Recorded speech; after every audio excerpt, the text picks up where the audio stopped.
نحمد نصلی علی رسول الکریم اما بعد اعوذ باللہ من الشیطان الرجیم بسم اللہ الرحمن الرحیم للہ ملک السماوات والارض یخلق ما یشاء یہب لمن یشاء اناثا ویہب لمن یشاء الذکور او یزوجہم ذکرانا واناثا وَيَجْعَلُ مَن يَشَاءُ عَقِيمًا إِنَّهُ عَلِيمٌ قَدِيرٌ وَمَا كَانَ لِبَشَرٍ أَن يُكَلِّمَهُ اللَّهُ إِلَّا وَحْيًا أَوْ مِن وَرَاءِ حِجَابٍ أَوْ يُرْسِلَ رَسُولًا فَيُوحِيَ بِإِذْنِهِ مَا يَشَاءُ إِنَّهُ عَلِيٌّ حَكِيمٌ وَكَذَلِكَ أَوْحَيْنَا إِلَيْكَ رُوحًا مِّنْ أَمْرِنَا ما كنت تدري ما الكتاب ولا الإيمان ولكن جعلناه نورا نهدي به من نشاء من عبادنا وإنك لتهدي إلى صراط مستقيم صراط الله الذي له ما في السماوات وما في الأرض ألا إلى الله تسير الأمور۔ ابھی آپ نے سورہ شورى کی آیت 49 سے 53 کی تلاوت سماعت فرمائی۔ ان آیتوں کا ترجمہ اور تفسیر اس طرح ہے: للہ ملک السماوات والارض یخلق ما یشاء یہب لمن یشاء اناثا ویہب لمن یشاء الذکور، آیت 49۔ اور یزوجہم ذکرانا واناثا ویجعل من یشاء عقیما انہ علیم قدیر، آیت 50۔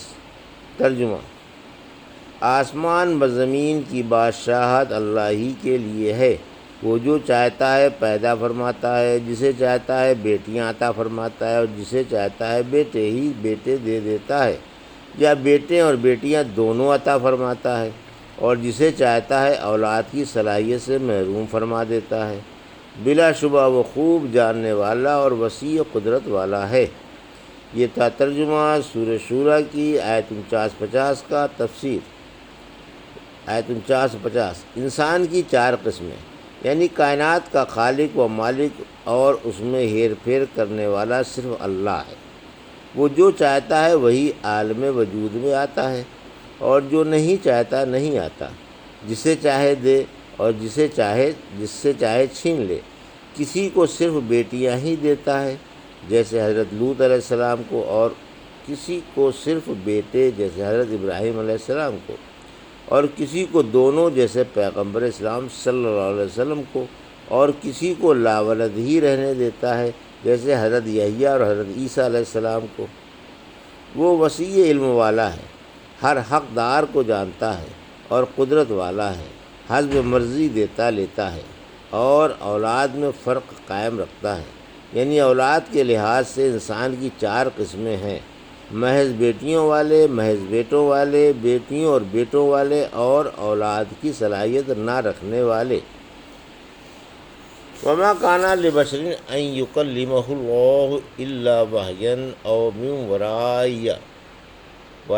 حجاب او يرسل رسولا فيوحي باذنه ما يشاء انه علي حكيم، آیت 51۔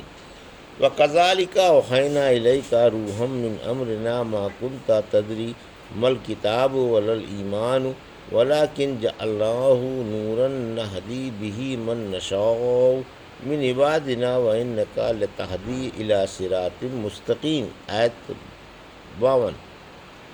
صراط الله الذي له ما في السماوات وما في الأرض ألا إلى الله تسير الأمور، آیت 53۔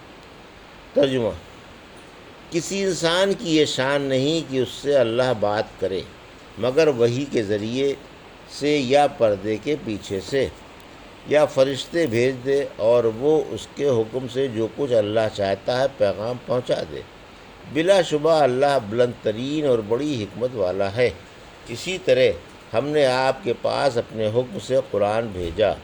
اس سے پہلے آپ یہ بھی نہیں جانتے تھے کہ کتاب کیا ہے اور ایمان کیا ہے، لیکن ہم نے اسے نور بنایا کہ اس سے ہم اپنے بندوں میں سے جسے چاہتے ہیں ہدایت کی راہ دکھا دیتے ہیں۔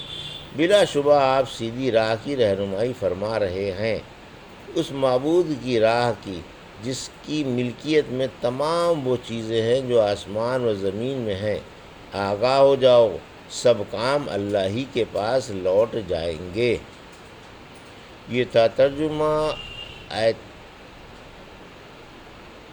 51 سے 53 کا۔ تفسیر کیفیت وحی کا بیان۔ آیت 51، اس آیت میں کیفیات وحی کا بیان ہے جس کی کئی صورتیں ہیں۔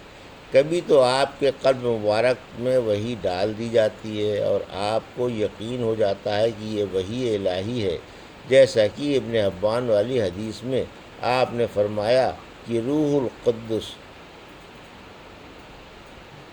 نے میرے قلب میں یہ پھونک دیا کہ کوئی شخص اپنی روزی اور اپنا وقت پورا کیے بغیر نہیں مرتا، لہٰذا اللہ سے ڈر جاؤ اور طلب معاش میں اچھائی اختیار کرو۔ کبھی وہی پردے کے پیچھے سے ہوتی ہے، جیسے کلیم اللہ سے طور پر بات چیت ہوئی اور انہوں نے کلام سن کر جمال دیکھنے کی بھی آرزو کی، مگر پردے حائل تھے۔ جب عبداللہ جنگ احد میں شہید ہو گئے تو اللہ کے رسول صلی اللہ علیہ وسلم نے جابر بن عبداللہ سے فرمایا کہ اللہ نے علاوہ تمہارے باپ کے کسی سے دو بدو کلام نہیں فرمایا، ہاں انبیاء سے ضرور پردے کے پیچھے سے کلام فرمایا ہے۔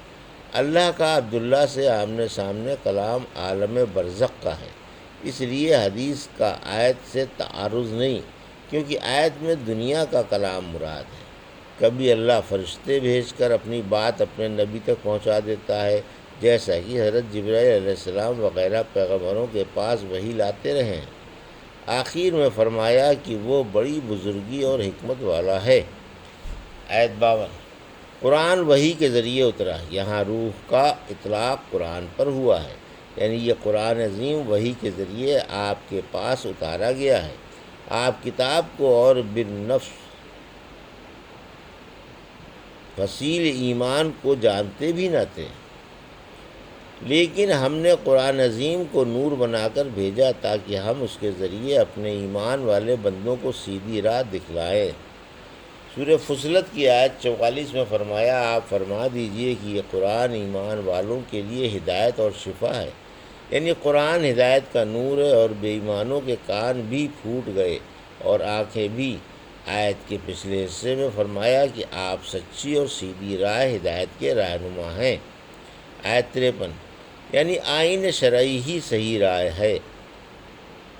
راہ ہے جس سے خود اللہ نے مرتب فرمایا ہے، جو کائنات کا شہنشاہ مختار کل ہے، کوئی اس کے کسی حکم کو رد نہیں کر سکتا۔ تمام کاموں کا انجام یہ ہے کہ وہ اسی کے پاس جائیں گے اور وہی سب باتوں کے فیصلے کرے گا، وہ بلند و برتر اور بڑائیوں والا ہے۔ الحمدللہ سورہ شورى کی تفسیر پائے تکمیل کو پہنچی۔ اللہ اسے قبول فرما کر ذخیرہ آخرت بنائے۔ بارک اللہ لی و لکم فی القرآن الحکیم و نفعنی وایاکم بآیات الذکر الحکیم۔